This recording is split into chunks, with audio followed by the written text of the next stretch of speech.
Hello, everybody. This is Jeff Morton. You guys know me from Returning to Eden. I do a broadcast with Dr. Dina Dye. We're in kind of hiatus right now because she's busy and I'm busy. But I'm trying out this new platform. It's called Be Live TV. There is a cost involved in it, but I'm doing the free trial thing, and I got a couple of days left before I have to pay these folks something. So all you generous folks, just go to my website and help me do this. I'd appreciate that. Tonight, I'm with Daniel McGurr, my very good friend. Daniel and I have known each other for several years. I've interviewed him a few times. We just did a program on Returning to Eden. He was a guest, but and I met him. Daniel. We met probably about 4 years ago in Salem. Where was it? Oregon somewhere? I think it was Salem. It was probably about 5 years ago now. Has it been that long? I think it's been that long, man. I'm trying to get back out there. Well, I mean, I'm sure they would receive you down there. Your presentation was excellent. We were talking about honor and shame. But for those of you who are on Facebook who are catching this, and right now, according to what I'm looking at, nobody's catching this. So tune into what we're doing here. I have, I think I have one viewer so far. But anyway, hopefully you guys will chime in. Daniel, we're talking about a lot of things tonight, but mostly we're talking about evil eye. Folks, this is kind of a relaxed thing. This isn't high pressure. We're just going to have a conversation about the evil eye and how we understand the Bible in terms of where we are today from where we were. Daniel, I got a question for you. Yep. You and I both sat in the pews. We did the Sunday morning church. We did all of that stuff forever, and it got us to where we are today. Why is what we're talking about or going to talk about tonight, in your mind, why is it important? Why would anybody, if I'm sitting in the pews on Sunday and I like the sermon and I paid my tithe and I go home and study and read the Bible, and then why would I need to know anything about the evil eye or ancient Near East treaty law? Why do I need to know any of this stuff? What would be your answer to that question? Well, we're going to need about 3 to 4 hours for me to really answer that question. So, no, we got an hour. So, I mean, honestly, the reality is that, most people that are sitting in churches or sitting in pews, they're really, really comfortable with where they are. They, like you said, they like the sermon. They go in there, they hear some good music for 20, 30 minutes, sometimes 45, depending on where you go. And then they turn around, they go home. That's considered their walk. But, the reality is like for you and me, for guys like us, is we sat there until we finally started feeling this sense that something's missing, right? There's a lot of things missing. And that kind of move, I mean, we don't do that actually on our own. I mean, if we're really honest, we're not gonna convince anybody of anything, really. I mean, that's gonna have to be the Father that pushes that onto our hearts and pushes us into seeking that stuff out. But most people who are serving the Messiah and they want to walk like Messiah we've got to understand how he walked, right? We've got to understand the culture that he came from. We've got to understand the things that were the cultural norms to him and the disciples in first century Israel and so on and so forth. And there's a lot of things, contextual things, that we are lacking in the body. And that's just one reason why this is extremely important. So if we really, really want to walk the way that Messiah walked, then isn't it best to figure out how he walked? Well, I mean, I completely agree with that, but I would add to that, and you and I talked about this a long time ago. If we are expecting his kingdom to come, thy kingdom come, if we're expecting thy kingdom to come and for us to be grafted in and citizens of that kingdom, like every other kingdom in the earth, there's rules, there's boundaries and borders, and there's things that you have to understand. It's like going to get a driving license. You have to read the book, then you have to take the test. You have to be proficient enough to where you're not killing people. So in my mind, becoming a citizen of the kingdom of God means that I have to study his word. I have to study his word. I have to study the history. I have to study his relationship to Israel. I have to study Messiah. I have to understand the culture in all of those areas, from Abraham, from Noah, all the way to Joshua. I need to know what kind of societies they were living in. And what Dean and I like to say all the time is we need to see the world through their lens in order for us to Right. understand what they're writing about. And I know you would agree with that. Oh yeah, 100%. Because I mean, a lot of the things what we don't realize is that they all had these social, cultural norms within all their societies. It wasn't just Israel. It was, I mean, all the surrounding nations of Mesopotamia. They all had cultural norms that were a lot of the same things that we have here in the United States. I mean, if Yeshua, I honestly, firmly believe that if Yeshua was to walk the earth right now and he was in the United States, is he would use politics. He would use all the social issues that are going on within our country to try to show us how we're doing things wrong, to flip us back into the kingdom. And that's exactly what he was doing in the first century. Well, that's exactly what But Moses was doing too. I mean, Moses was returning people back to the way things were. And he's telling a story that's 2,000 years old, but he's still trying to return people back to the condition of the kingdom that God set forth for us to be part of. It's the same thing. I mean, whether it's Moses, whether it's Noah, whether it's Abraham, whether it's Messiah, trying to return or restore the very reason that God did all of this in the first place. right. Well, here's a story that I like to tell people, especially when we get into topics on how we're supposed to present this type of information to Christians, right?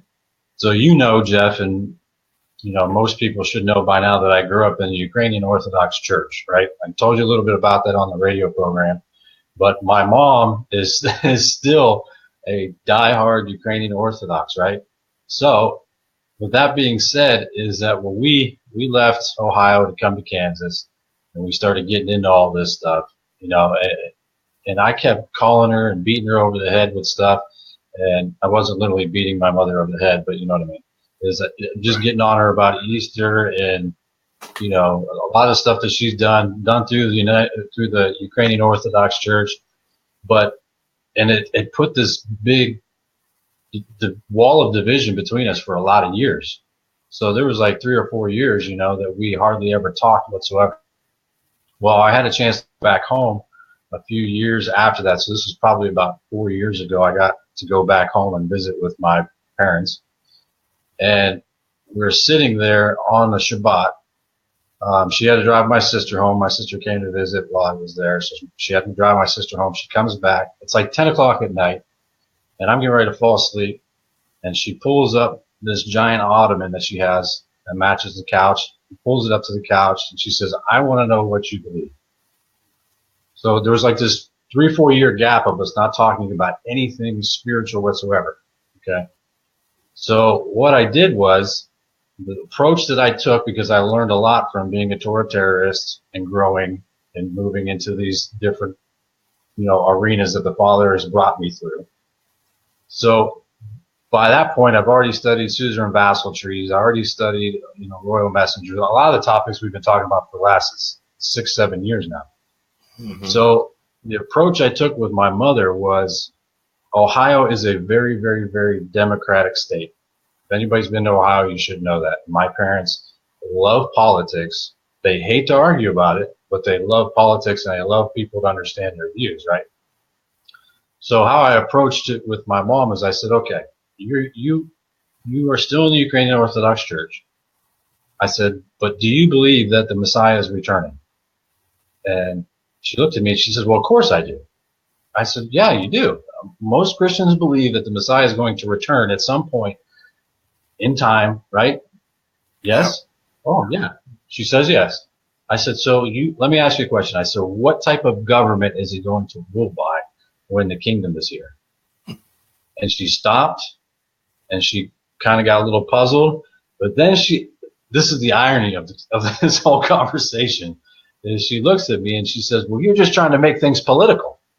Like, you are this huge proponent of politics, and you're involved in all this type of stuff in your own life, but you're not realizing is that the kingdom is actually going to be built off of a political, legal system, right? So I shifted the conversation to an area in which she was familiar with in her modern day understanding, to try to get her to see something that was set up 6,000, 7,000 years ago, right? Mm-hmm. And she understood that. She didn't necessarily convert and walk away from the Ukrainian Orthodox Church yet, but she now has an understanding of why I do what I do, why we believe what we believe, because I took something that was part of her own life that she was passionate about in her own modern day, 2018 life, and showed her how it's prevalent to Scripture. And that is how we are going to get more people to understand things, especially when it comes to these different cultural concepts, is when we show them, hey, this is as prevalent in your life as it was then. You just don't even realize it. Does that make sense? Well, yeah, of course. I just had a similar, I had something very similar happen with my sister, Desi, who is, she can't get enough of going back and understanding the cultural integrity of the Bible as opposed to the religious interpretation. So, but I also had a gentleman a couple of days ago, one of the guys that we work with, he's in a different section of our building, different company. He read my book and he told one of his coworkers. The coworker read the book. He asked me if I could have a copy, and I gave him a copy. He paid for it. And he came back about a week later and he said, I want to shake your hand. And I said, okay. He said, I read your book. And he was so sincere. I thought he was going to start crying, to be honest. He's my age, but I think he's a little older. But he said, I've been a Lutheran all of my life. And your book presented questions to me that I had never even thought to ask. This book has changed my life. And he was very serious. He was very serious. And I was like, I didn't know. I've had that happen a few times, Daniel, but not to the extent that this gentleman who was a diehard Lutheran. And I said, well, I appreciate that. I gave him some more information and he's going through it now. But at the same time, I was a black terrorist. I was a black conservative. I alienated the black community, the Christian community, and every Democrat I know. Bro, why are you making this a racist thing? No, I'm just saying when I came out and started understanding this, I'm going, you black folks are crazy over there screaming and hollering and hooting. None of that went on in the temple. And my first several articles on my blog were, I just eviscerated, the black Christian, Kundalini, you name it. And so, and I don't know if, I didn't know how to do this. So now what we do is we try to bring a different cultural understanding so they can tie certain things that Jesus did, Yeshua did, to the Bible. Oh, my wife just came home. Hi, babe. Hi, Mrs. Morton. She's gonna tell you hello, Michelle. Call me Michelle. I guarantee you. Anyway, we were gonna talk about the evil eye, but I want to read something before we even get started on that. Okay? Yeah. This is John Walton's new book. Everybody, it's called. He's a co-author with Tremper Longman III and John Walton, The Lost World of the Flood. And I want to read something because I think it's very important for people to understand why this matters. I'm just going to read a paragraph. It'll take me a moment, okay? This is Proposition 1. Genesis is an ancient document. We all desire to be faithful interpreters of God's word to assure that we receive the full benefit of God's revelation to us. We consider the Bible to have authority, and we want to submit ourselves and our lives to that authority. Biblical authority is tied inseparably to the author's intention. God vested his authority in human authors. So we must consider what the human author intended to communicate if we want to understand what God's message is. Two voices speak. The human author is our doorway into the room of God's meaning and message. Thus, when we read Genesis, we are reading an ancient document and should begin by using only the assumptions that would be appropriate for the ancient world. We must understand how the ancients thought and what ideas underlay their communication. The whole thing about the Hebrew roots movement, if you will, don't like the term, is to go back and understand the cultural integrity by which these people were living in and writing from. You're going to talk about the evil eye. Now, folks, we've had people contact me who said, why are you guys getting into the occult? I've had several, not just one. Why do we need to know this about the evil eye and all this stuff? Why are you even going here? It's amazing that we had, when our families find out we get into Hebraic stuff, they say we're in a cult, and now we got Hebrew people saying we're getting into cults. Can't win, bro. We can't win. Anyway, that's fantastic. Let's open up the dialogue on this whole thing. Yeah, I want to make a comment about the paragraph you just read. I mean, one thing that we got to realize is that, this book is not meant to be a history book. Okay. It's not. It's meant to be a covenantal book. It's a constitution to a nation of Israel and those people that want to choose to join themselves to that. This is your green card. Immigration was just as big a deal as it was back then, even spiritually, as it is today in the United States. And that's another one of those topics, right? Where we don't realize. That's perfect. Huh? That's absolutely perfect what you're saying. Go ahead. It's just true. So, and so to go back to Genesis and from the very beginning and all the way to the end in Revelation 22, this is a book that is showing us how to walk in a covenantal relationship. It's not a history book, right? So for those people that have issues with studying things outside of Scripture, I'm saying this to show you is that this is not a history book. And if you want to understand the words that are written in this book, then there's going to be a lot of areas that you're going to have to investigate that aren't found in this book, right? Just like Genesis. You said it, Genesis, up until 3-4 years ago, 5 years ago maybe, I was under the impression that Genesis 1 and 2 that was the description of all the elements in creation, right? That was what it was for. Then what happens? I get a hold of John Walton's books and other people's books, right? And then I'm like, oh, okay, this is a different perspective. This changes kind of everything, right?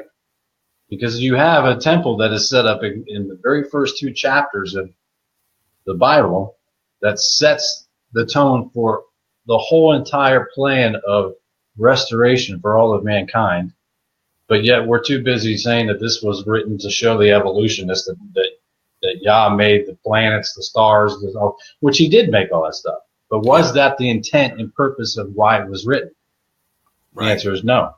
No. Every ancient Near Eastern nation knew that there was a God, right? Or multiple gods, or thousands of gods, right? They all knew that. They didn't believe in evolution, for crying out loud.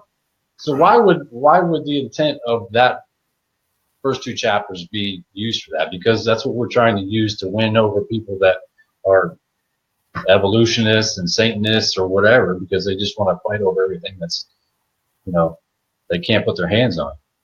But the reality, I call them wackadoodles. Wackadoodles, that's going to be our term for the day? Well, I just call people who believe that, I was a monkey at one time. That's a wackadoodle, okay? But that's a wackadoodle. And I have no problem calling them wackadoodles because, like Bill Cloud always says, like kind to like kind. You can't make a chimpanzee into a parakeet. So I just call folks who believe that stuff wackadoodles. But to your point, the Bible is really focused on function and purpose. It's not concerned with how old the earth is or the universe is. Moses is trying to communicate what was actually happening when he's writing Genesis 1 and 2. And because I don't know if you would agree with this, but serpents really don't talk to people. So we need to understand a little bit more about what was going on that Moses is trying to communicate, which is the heart of your comment. I think you joined a cult, man. It's like, we're not going to have. That's funny. I'm sorry. Look, for those of you that are watching, me and Jeff have fun when we do this kind of stuff, and I have a blast whenever we get to talk. So you may hear some crazy things tonight. So, but I just find that's hilarious that people are getting upset. I mean, I was kind of, to be honest with you, Jeff, when you posted the post that got a couple of people in an uproar the other day, is now my kids are looking at me and they're like, so we could do that now?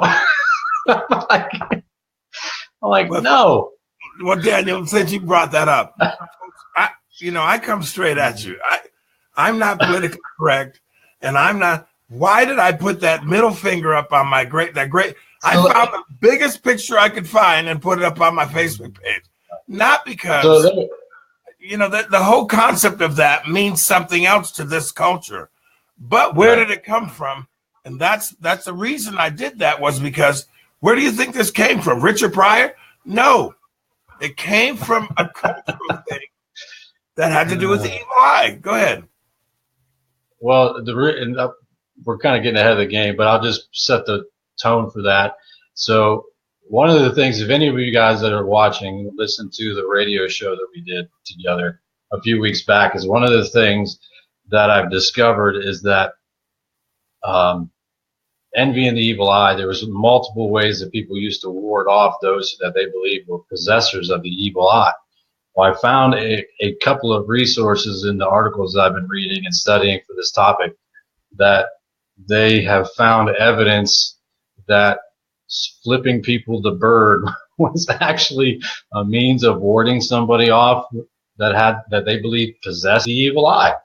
Google it. Google it. You'll see for yourself. So Jeff Googled it apparently and used that image as a means to get people to come and watch the program. But I mean, that's one of those things, right? We get asked all the time. I mean, people say, well, how does this stuff apply to us? Well, there you go. I know there's Hebrew roots people out there that flip people the bird. I mean, you guys ain't that holy that it hasn't happened in your life, right? And now you have some context. And now you know that the whole purpose in which that it was used, I mean, I don't know if that was the only purpose, obviously, but it was a purpose to ward off somebody that was a possessor of the evil eye. Well, in the article I read, it talked about canaries, and I shouldn't have brought that up because I didn't quite understand that. But canaries, an evil eye, and just all of these superstitious things to ward off somebody casting a spell. So, from the middle finger to, one of the other ones was spitting on people. If you spit on a person 3 times, according to a lot of Judaism stuff that I've read, you were warding off an evil eye. So I feel sorry for some of those Christians walking down the streets in Jerusalem, where some of the ultra-Orthodox, I've had Christians tell me that I was walking down the street and the dude in the black hat spit on me. But that's where that's coming from. Right. You know the movie, the Fiddler on the Roof, right? Yes. Have you ever seen it? Yes, I have. I've seen this movie probably 20 times since I became a Messianic, right? Never realized that spitting 3 times is actually in that movie until Melanie showed me 2 days ago. I was like, what? It's actually in the movie. When she has the bad dreams or whatever, and she wakes up from the bad dream and she starts spitting 3 times into her. It's weird. It's crazy, man. Yeah, and since I first started, you were tapping into the subject, I start looking at all of these different things that people do, behaviors that we've incorporated, and we don't realize where they come from, but they actually come from, a godless superstition that's been around for centuries.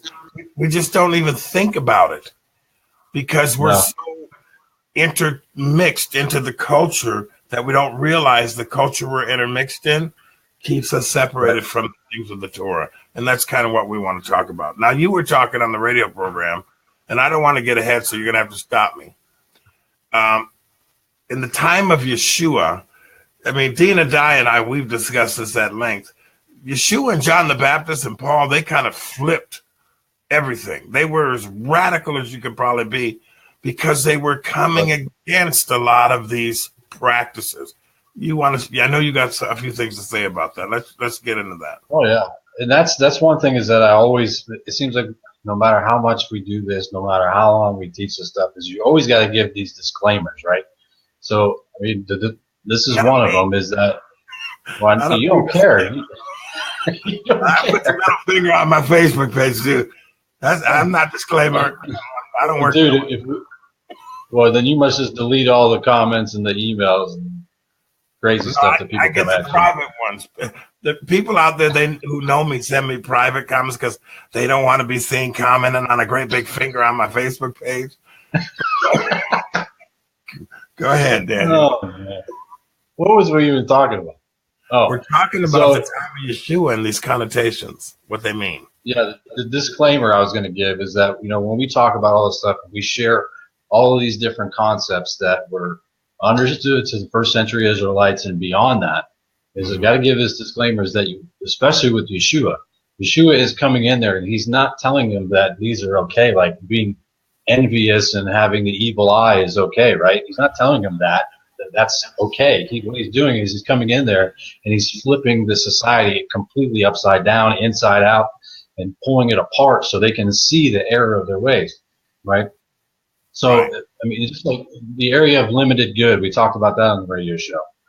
I've got a whole, I think, 2 or 3 hour deal on that where we talk about how prevalent that was, where the ancient world actually believed that all good things were passed out in limited quantities, right?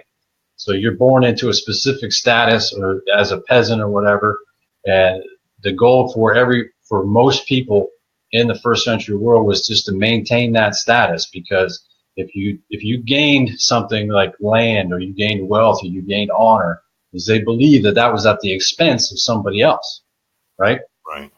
So Yeshua comes in there and basically flips that idea upside down. Why?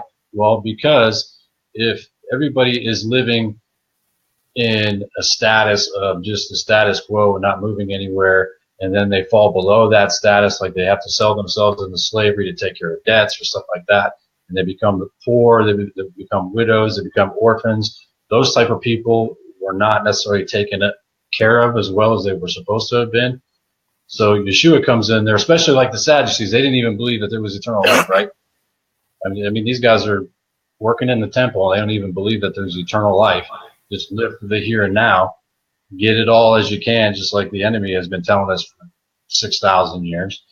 There's no life, there's no afterlife, there's nothing after this breath. So take it all in, grab all the money, grab all the land, take all the drugs, do whatever it is you feel you need to do in this life, right? So if that idea is spreading around and people feel that they have no hope, right? Yeshua shows up on the scene and starts healing and doing all these miracles. He's feeding 5,000 people at a time. He's raising people from the dead. He's doing all these miraculous things to show people that their life is not limited, right? They don't have to stay in that same status. There is more to what they've been raised in. There's more to the culture that they've been so accustomed to for so many years. And he comes in and he takes this image of limited goods and he just shatters it.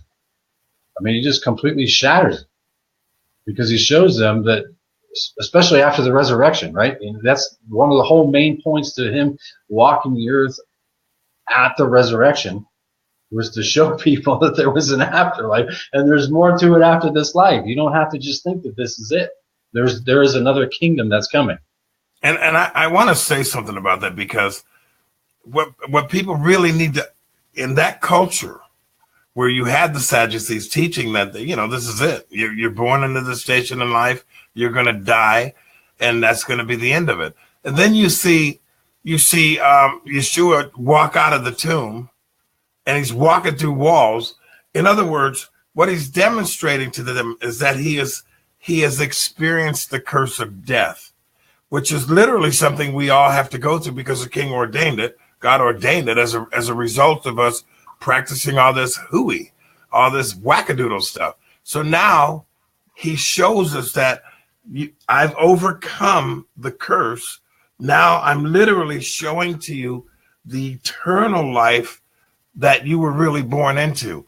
And I think that's something that we lose, because in the Christian mindset, well, we're dead, we're going to go to sleep, and one day we're going to have this great big resurrection.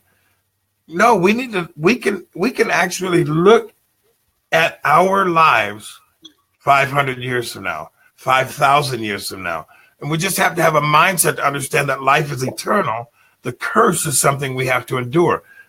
But going back to the evil eye thing, yep. I'm a person who casts the evil eye. What kind of person am I in the time of Yeshua? Oh, you are the one that casts the evil eye? I'm that person. The culture has stigmatized me and said, you're a minority, which is kind of what we do today.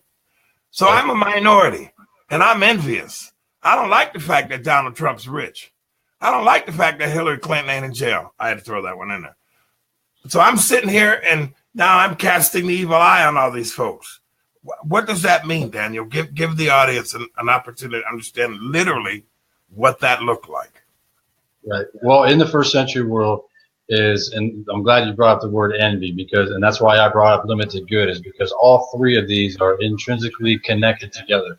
You cannot understand one without understanding the other. It's like the evil eye. We talk about the evil eye, but nobody understands it's directly linked to envy.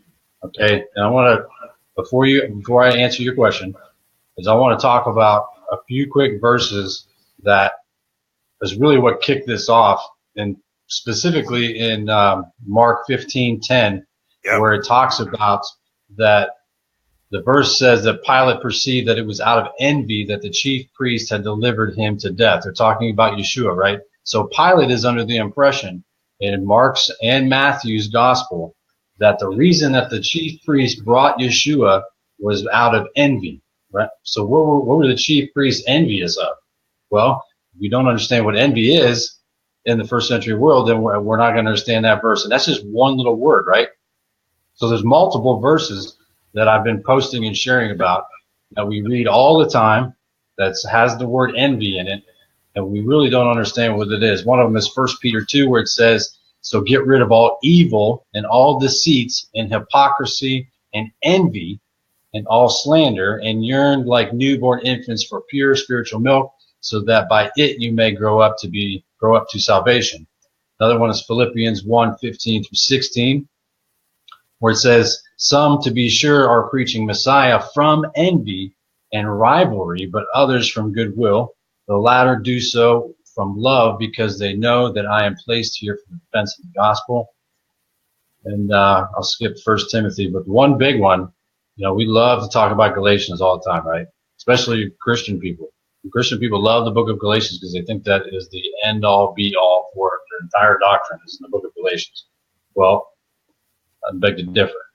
So Galatians 5, which, by the way, Jeff, we're going to have to do more than one of these because I'm not going to get to talk about Paul again or the book of Galatians. But Paul was actually accused of being a possessor of the evil eye by the Galatians. And I have lots of things we could discuss about that later on in another show. But so in Galatians 5:19, it says, now the works of the flesh are obvious: sexual immorality, impurity, depravity, idolatry, sorcery, hostility, strife, jealousy, outbursts of anger, selfish rivalries, dissensions, factions, and verse 21, envying, murder, drunkenness, carousing, and similar things. I am warning you, as I have warned you before, those who practice such things will not inherit the kingdom of God. But the fruit of the Spirit is joy, whereas love, joy, peace, patience, kindness, goodness. We know the verse, right?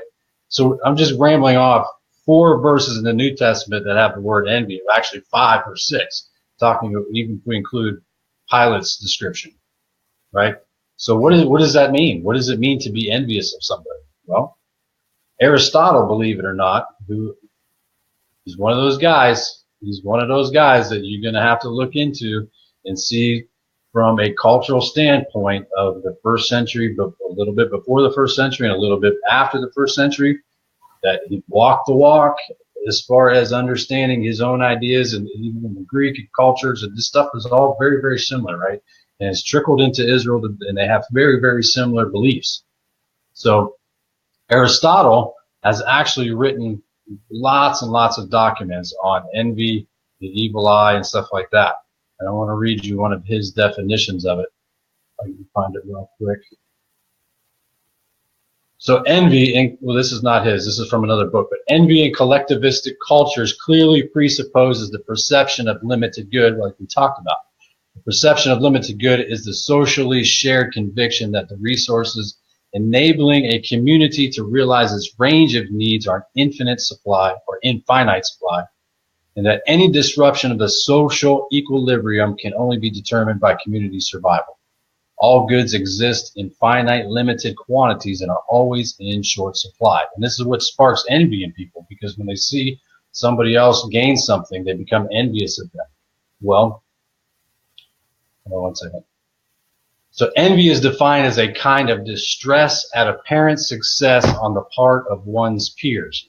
Now, remember what we said a little bit ago is that in honor and shame society is most people, they don't grow up saying, okay, I'm going to go to college. I can be anything I want to be. I'm going to strive to be this. I want to be president of the United States, or I'm going to strive to be the chief priest in the temple. Maybe the Sadducees did that, but most people didn't do that. You're born into a certain lifestyle, and most of the people in Israel, remember, this is an agrarian culture. They grow up, they're peasants, they're farmers, and they stick to that life, right? So when they see one of their peers rises above and they gain for themselves another status or more honor and more honorable status or more wealth, which kind of takes them up the rung of the ladder, right? Then envy sets in because they get upset that that person should have stayed here with them and not gone up here, right? Is this making sense so far? Yeah, it makes perfect sense to me. What's flooding through my head is, don't lose your place, but what's flooding through my head is, folks, believe it or not, the United States of America was the first nation in the entire world that was born against the society of limited good. In other words, you could be whatever you wanted to be. The United States of America was the first nation in all of human history that gave the person the right to be more than what they were born into. One of the problems that the slavery issue held on to that belief that you were born into this station. This is what was going through my brain, Daniel, while you were talking. And the opportunity, that was a lie. It was always a lie. And now there is no slavery in this nation in the sense that people are not born shackled. But the envy of the world moved against the United States. So this is a systematic approach to how that corruption in the world of hell and evil manifests itself. And if you don't understand where the root of this comes from, then you don't realize you're participating in it. But Daniel, this is kind of what you're talking about. So now you've got all these people that are deemed envious, but that's not always true. No, it's not always true, because they're the ones that are actually deeming or they're titling these people as envious or possessors of the evil eye. It's gone beyond just the run-of-the-mill neighbor to neighbor family member is upset because their family member got a little bit higher status. It goes well beyond that, because the people that were considered envious in the first century world were the strangers, the lame, the sick, the poor, the blind, the deaf, the mute. These people were considered to be possessors of the evil eye. Why? Because they considered that these people would be envious of all of those who didn't have the things that they had, right? So envy, if they're envious, let's take the blind man for instance. So why would they label him envious of someone else? Because they think that he wants his eyesight. Right. He can't see.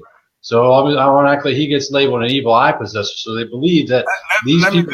Let me use a different word when you say label. He's stereotyped, or she's stereotyped. The society stereotyped these people. And I want to use a language that we're familiar with. So now you're stereotyped. You're a minority, or you're something other than human or capable. You're now stereotyped by the society, and there's sanctions are being imposed upon you because now you're the person we got to shun. which is where you're going. Go ahead. Right, and which, by the way, this is one of the reasons why I'm very, very passionate about this topic, and I keep talking about it and the reason for that is because what we're saying is that the religious elite did not maintain the status of carrying out Yahweh's biblical mandate to take care of those who were in need, that needed acts of justice, they needed acts of righteousness. And to be honest, if we're really, really honest, for those who are watching and those who will watch later, this is a perfect picture of us. We can claim all the head knowledge we want. We can claim, we're doing all this stuff. We've made it. We keep Shabbat. We know 4 Hebrew words. I've kept 4 Passovers to date so far. We could claim all the badges in the world, right? But it means nothing if we're not going to carry out acts of righteousness and take care of those who are actually in need, right? Taking care of the poor, the widow, the orphan, the blind, the lame, any of these people. Or me. Right? I got paid for this program. No, go ahead. Go ahead. Hey, everybody send those emails to Jeff. What you're saying is they were diametrically opposite of the Torah. Diametrically. Yes.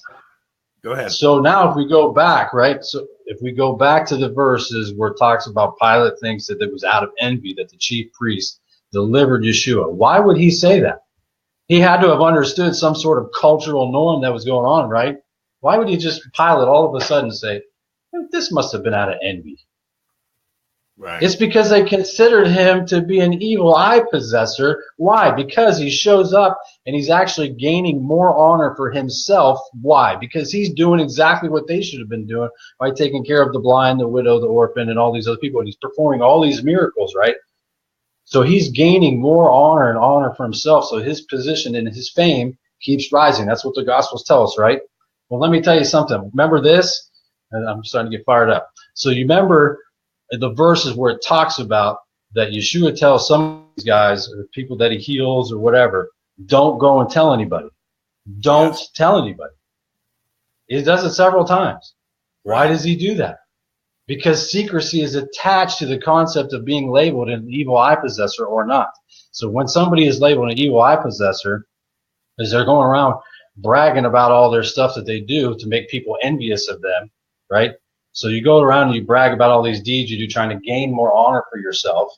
So you're taking honor from somebody else, right? So Yeshua says, don't do anything. But they didn't do it. The disciples, they would go and they would shout it, or would tell as many people as they possibly could about these miracles, right? So did Yeshua just break the so-called law or fence or whatever around the concept of envy? No, he actually did exactly what he was supposed to do by not trying to get people envious of him, right? And by him doing that, by him saying, I'm not trying to brag about myself. I mean, he could have done whatever he wanted. He's Yeshua the Messiah. But what he's doing is he's maintaining the cultural understanding of, look, I'm going to gain honor just by doing what I'm going to do. That's what the Father says, is do not do your deeds and broadcast them across the world, and he will reward you openly, right? This is why, ladies and gentlemen, that I brag about my wife on Facebook of all of the things that she does. And I don't care who knows, and I don't care if anybody's got a problem with it. Because she doesn't tell anybody. She doesn't go about bragging about all the things that she does for others behind that nobody sees, right? So what I do is I don't care. I'll tell it all over Facebook. I brag about her. I've been with my wife for 24 years this October, married. And I'm going to do everything I can to bring her more honor as much as I can and to love her and all that kind of stuff. But it's the same type of concept, right? So Yeshua, he's gaining all of this fame and this honor for all of these things that he's doing. And this is why Pilate thinks that it's out of envy. So the chief priests are envious of Yeshua because of all this stature, right? So one of the repercussions or the things that leads to envious people or happens when people are envy. This is different from jealousy, and I'm going to talk about that in a second. But one of the main things that happens when somebody is envious, right, is they become angry, they become hateful, they become resentful. Sin sets in. Yep. They want to kill. They want to murder the people that they are envious of. Right? So this is why I'm saying that this stuff is, people say, well, how does this apply to us? Well, I'm telling you, I've seen this all the time the last 10 years I've been doing this stuff, 11 years. is that people are envious of others in this movement to the point to where they're murdering their character. May not be physically. I've watched ministries, man, go after ministry because these people, a teacher comes up and they're trying to raise themselves to the next bar, right, to the next big dog on the porch conference or whatever. And they think the only way they can get there is by start tearing down other people's teachings and tearing down other teachers. Let people eliminate themselves. I've seen it. If you're going to have a message, right? Well, you don't have to be. I think, Daniel, let me just jump in here. I think that every one of us has a message, but we're practicing a cultural standard that is against the very message we're trying to bring, which is, if you're going to honor your neighbor, you can't honor your neighbor by being envious of him. Love your neighbor. We don't even know that the envy is a cultural norm that's in Scripture, and we're doing the exact same thing, which is why we talk about it. And this is why we're having this discussion today, because let me just throw something in here. Don't lose your spot. In a lot of black churches, you'll see the person will put their head down and stick their one finger up. Okay. And they're worshiping, but they'll bow their head and stick their one finger up. And we don't realize that where that comes from is when the slave wanted to be dismissed from the presence of his master. He had to bow his head and put his finger up. And so we don't realize that whole thing is carried on as kind of a cultural thing now. We don't even recognize where it came from.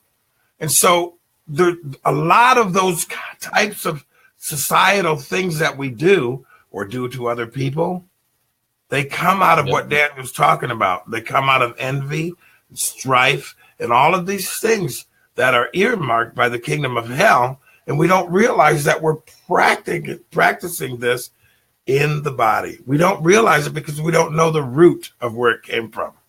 And so one of the reasons why I wanted to do this with Daniel is, Daniel, we need to, if Moses is returning the children of Israel back to the actual, and if Yeshua is returning the people of Israel back to the actual, I think if anything, what we're trying to do is return people back to the root of the story so that we understand how to avoid some of the things that are against the Torah, and certainly throw the gospel message under the bus.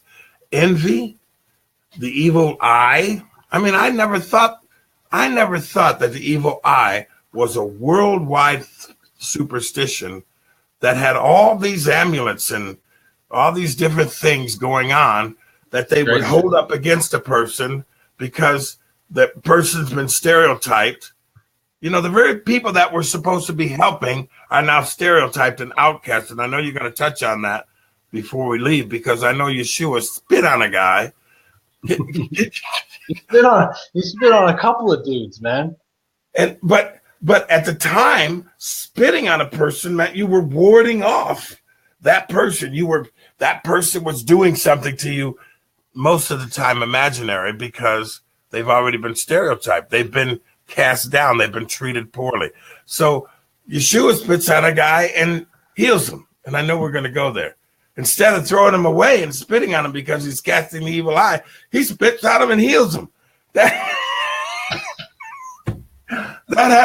had to flip the society. He healed him. That's crazy. Which, by the way, I'm going to let out a little secret, as I may have somebody that's going to let me spit in their eyes at the Shavuot conference as I'm teaching this. You may want to show up.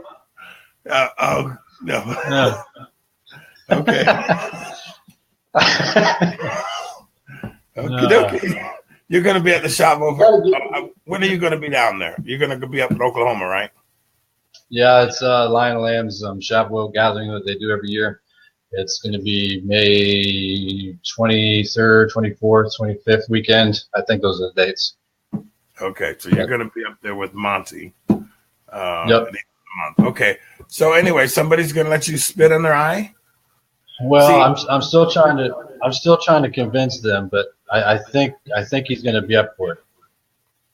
Daniel, what's wrong with you? I gotta give visuals, bro. That's how stuff sticks in people's brains. If you come, I can guarantee you he ain't gonna be a black dude. I guarantee. Oh, okay. We got about 10 minutes left. You black folk know what I'm talking about, right? Daniel's gonna go in somebody's eye, and is he gonna be blind? That's hysterical. Go ahead. I know it is. So let's get back on track with the spitting, right? So you got to keep in mind, guys, is that when people are considered to be possessors of the evil eye, is they believe that that person could cast some sort of evil spell on them, and that they could become sick, they could lose wealth, they could lose their land, death could happen to them. So they had to come up with all of these means of trying to ward off the person with an evil eye, right? So most of the countries around the world had amulets. They had all these different type of methods. They had flipping them the bird, obviously, is one. But the one that really stuck out to me was, and it's all throughout Scripture, is that's even in Judaism. Judaism believes, believe it or not, go look at this, and I can send people pictures of it if they want the PowerPoint or whatever. But they even have a little hand thing that they make that's got a bunch of beads and stuff in it that is supposedly to ward off from evil eye possessors. It's to keep the evil eye from out of your house and protect you from anybody who comes by that could be an evil eye possessor and give you that look and throw some kind of evil at your house. So it's even prevalent in Judaism, right? So the other thing is, wait. You forgot one of the amulets. Which one? The male organ. Oh. No. I want people to understand that in the ancient world, they had these little amulets of the male sex organ that if you were thought to have the evil eye, they'd whip it out on you. So, it's important that you understand that all of this crazy stuff was designed to do one thing. It was to lead you away from the righteousness and the wonderful love that the Creator has for us.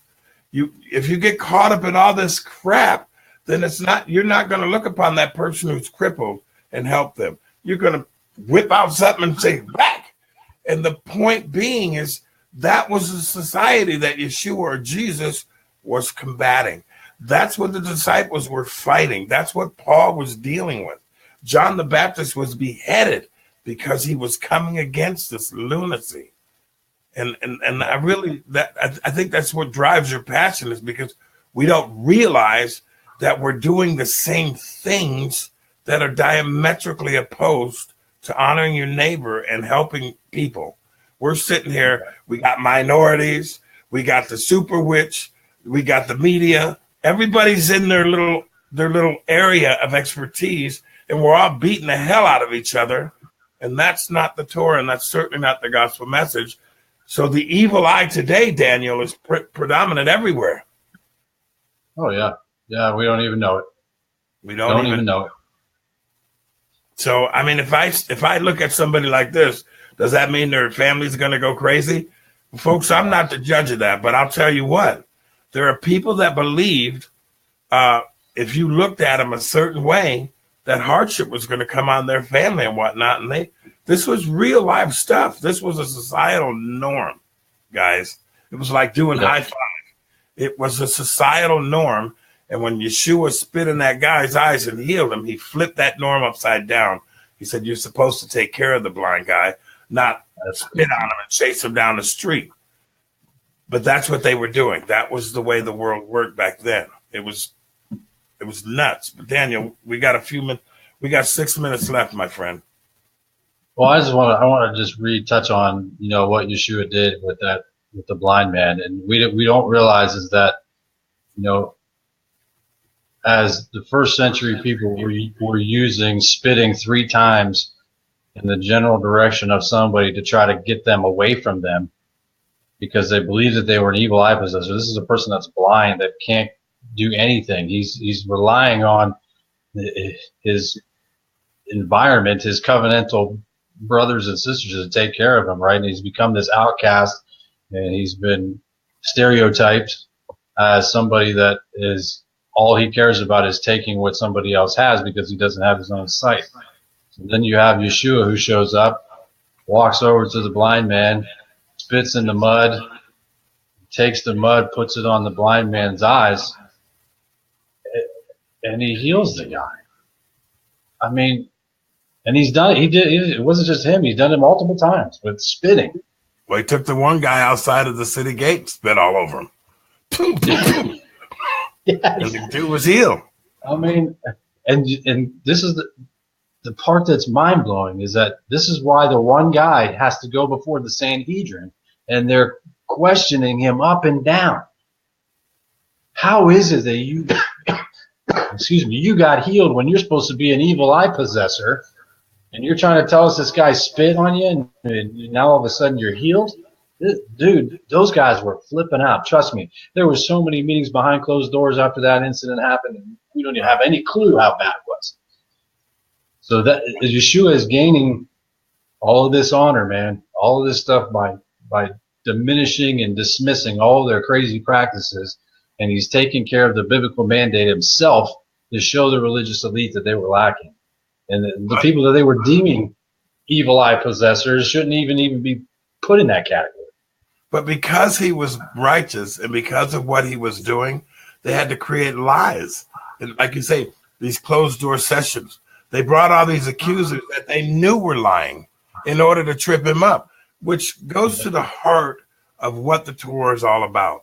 The Torah says, if you do these things, it will be well with you. So here he's doing all these things and he's showing these guys up. And what do they want to do? They want to kill him. And when I say they want to kill him, I'm not saying the Jewish people wanted to kill him. The elite, no, this is the religious elite. The religious elite wanted to kill him. It wasn't the people. The people were appreciative by the thousands, by the tens of thousands, that for once we had a person who was returning us back to the love of the Father. By the way, 98% of the people were not considered to be part of the kingdom in first century Israel. They didn't even consider the word kingdom was, I mean, they were like, this ain't our kingdom. Why? Because the 2% elite had their thumb over the rest of the people. And that they considered that was their kingdom. They didn't think that they were part of a kingdom then. I didn't know we were going to talk about. I didn't know we were going to talk about the Democrats tonight. I'm sorry, folks. If you know me, folks, I'm telling you that the political parties that we have today are just like those religious leaders back then. Okay, their little club. We're the guys. We're the guys that are being peed on. Okay. Well, this was the situation that Yeshua was all about. And I just want to say this. For you folks that are returning the scriptures back to Israel, we can't be those people. We have to be the citizens representing the king. We just have to do that. I have to get that in there before we run out of time, Daniel. Yep. But go ahead, brother. You were going to finish us out. No, I just want to encourage people to kind of look into this. I mean, I kind of use my Facebook page as a notepad for these kind of things, and I've got to get my website and some updated information on it. But I mean, this stuff is important. I mean, we give him a lot of modern applications tonight on why this is important for people to study. I mean, everybody reads the New Testament, I hope still, and I gave you 8 verses that have the word envy in them, and we don't know what envy is. It's not the same as jealousy, by the way. No. Not the same as jealousy. And I could give you an actual definition of jealousy real quick before we got to end. Is jealousy is the defense of one's family or property or reputation, right? It's something that somebody already owns that they're jealous of. This is why Yah is a jealous God, because we are his possession, right? He's not envious of other gods. He's not envious of other gods because gods have risen above him, right? He's jealous over Israel and over his creation because we are his possession. There's a difference between jealousy and envy, right? It's another extremely important definition. But, I mean, these areas are really important.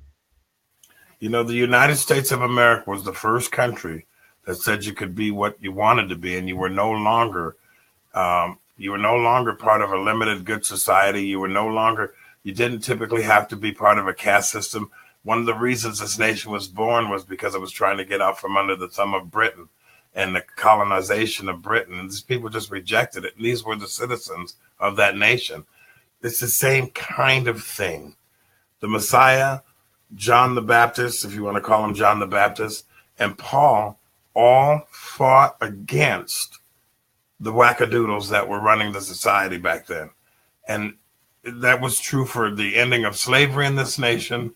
I mean, just if it takes enough people to fight against the societies that operate in hell, it just takes a handful of people to start fighting that battle. And I think that's why the Messiah gave us, kept Christianity focused on changing things and being representative of something better. I think that's why the Torah-based people and community are breaking out and trying to get us all back to the beginning. And I think with the rebirth of the nation of Israel, all of these things are falling in line with the way the Father has ordained things to happen. So the ideal is for the citizens of the kingdom to start fighting against the evil eye and the wackadoodles and all the crazy stuff, the insane stuff that is shredding our society. Not their society, our society. Daniel, give you the last word. Well, I mean, I just echo that, man. I mean, like I said, we've got to stand up and do our part. There's more to this walk than the mechanics. And, I say that a lot to people, and sometimes it may get old, but if we can't even volunteer somewhere and go and spend time with people and do things that help and benefit others that are less fortunate than us, then you ain't going to know how to keep Shabbat anyway. Doesn't matter. I mean, it doesn't matter. And That's probably the first time I've explained it that way, but that's the reality is man, this is about developing our character towards the character of the Creator and the Messiah. And that's their character. We have to understand the things that threw us off, and the evil eye and the practice of all this lunacy threw us off. Daniel, Yep. Our time is up, my friend. I appreciate it. You got to do it again. Yeah, folks, this Be Live TV thing, I'm gonna mess around with it.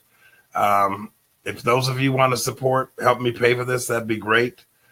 Just go to my website, make a little donation. But I'm going to do this, and who knows, I might even ask one of you to come on and share your story. In the meantime, I can't sit around and do nothing. I'm busy, but I cannot not do this. I just can't, Daniel. You understand what I'm saying?